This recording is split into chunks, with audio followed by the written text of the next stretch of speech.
Hello, Saints. The last time we talked about the importance of the gospel in my ministry. This time, we want to talk out of 1 Corinthians chapter 2 about the importance of all of us giving this gospel message. So remember, the whole church, everybody was called to give the great gospel commission that Jesus gives us there at the end of Matthew. And this is important that you realize you have a place in this. The message to share with your children, with your loved ones, family, with those at work. Paul tells us there in chapter 2 of 1 Corinthians, and beginning in verse 3, he says, I was with you, he's speaking to the Corinthians, I was with you in weakness and in fear and in much trembling. He didn't come with a lot of confidence and everything. I'm the great teacher, and I'm going to come and teach you. And this wasn't Paul. Paul says he was in weakness and fear and trembling. He says, in my message, he says, in my preaching, we're not in persuasive words. He wasn't polished. He wasn't trying to sell something. He was trying to share a message of salvation.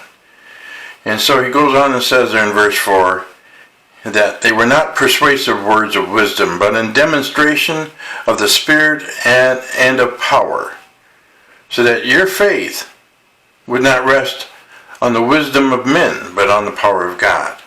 Yet, he says, we do speak wisdom among those who are mature.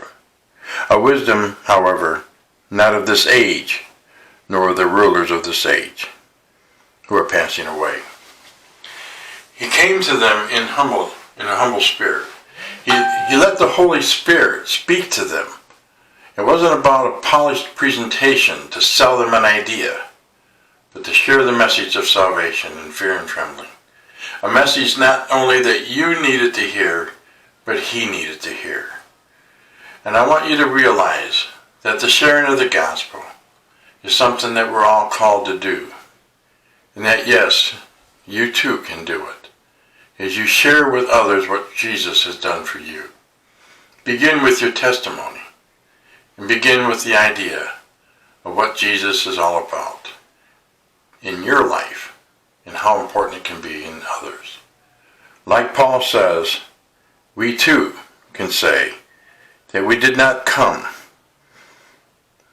with persuasive words of wisdom, but in a demonstration of the Spirit and power of God.